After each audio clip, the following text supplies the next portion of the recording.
Ndugu zangu, nimesema nitakutana na vyama vya siasa kwa mwaka mara 3 ili tujadili yaliyopo nchini kwetu, maendeleo yetu kiuchumi, kijamii, kisiasa. Kwa sababu hakuna mwenye nini wanasema hati ya kusema hii nchi ni yangu, kwa nitafanya ninavyotaka. Maendeleo ni ya wote. Democracy is about shared prosperity, shared responsibility before prosperity. Ni kuwajibika kwa pamoja, na tukiwajibika kwa pamoja serikali inatenda iliyowekwa na chama kilichoshinda, lakini mbele huko faida ni kwetu sote, si ndio?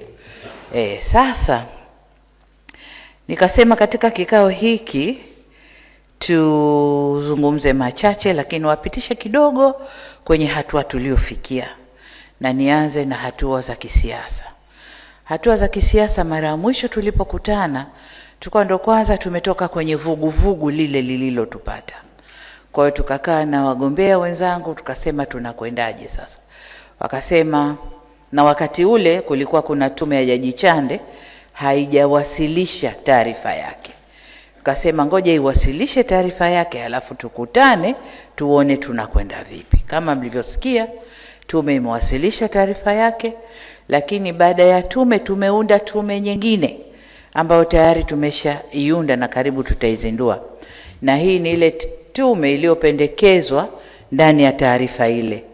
Tume ya kutafuta sasa investigation, nani hasa kahusika kwenye kuingiza nchi yetu kwenye mambo yale.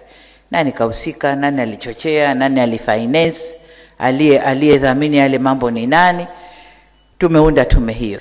Kwa upande mwingine kisiasa, kama mnavyoona tuko vizuri, lakini mwenzetu mmoja bado anaendelea kutafakari. Tunaendelea kupokea misukumo yake, conditions zake, matakwa yake, tunaendelea. Na ndio mambo yanavyoendeshwa kwenye nchi. Lakini kwa upande mwingine, kwa upande wa Zanzibar, tumepiga hatua kubwa na hatua nzuri sana. Ule sitofahamu ambayo ilikuwepo, wakubwa wetu, marais wastaafu wametusaidia kuendesha mazungumzo mpaka tumefikia pahali tumekubaliana, na kama mlivyoona tulisaini. Kazi kubwa iliyoko mbele yetu sasa kuzungumza na kutekeleza yale ambayo yamo katika tulioyasaini. Tuzungumze tunataka mwelekeo gani, tunakwendaje, tunakwenda vipi, na wenyewe wakimaliza haya tunakwenda kwenye suala la katiba pia.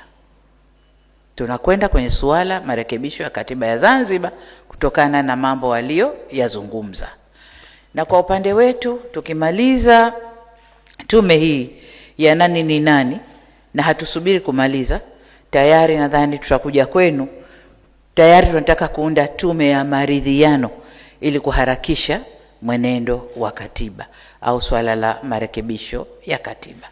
Kwa wakati hawa wanaendelea na investigation, kwa sababu mambo hayahusiani, hawa wa reconciliation na wenyewe tutawatangaza na wenyewe waanze kazi ili tuanze kushughulikia masuala ya katiba. Kazi ya kuilinda Tanzania, ndugu zangu, ni yetu sote.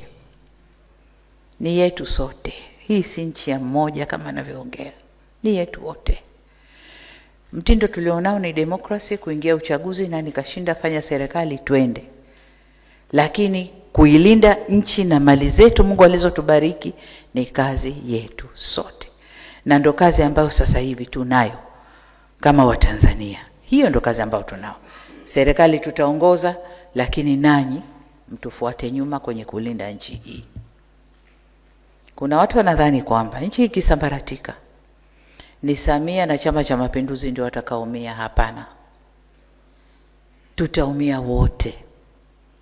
Na sio sisi tuliopo tu, vizazi vyetu. Na mimi ndivyo vinavyoniumiza kichwa. Ikiwa leo sisi tupo hali ni hii, vizazi vyetu kule mbele inakuwaje? Kwa hiyo vyama vyote vya siasa lazima tujenge vizazi imara. Lazima tujenge vizazi imara.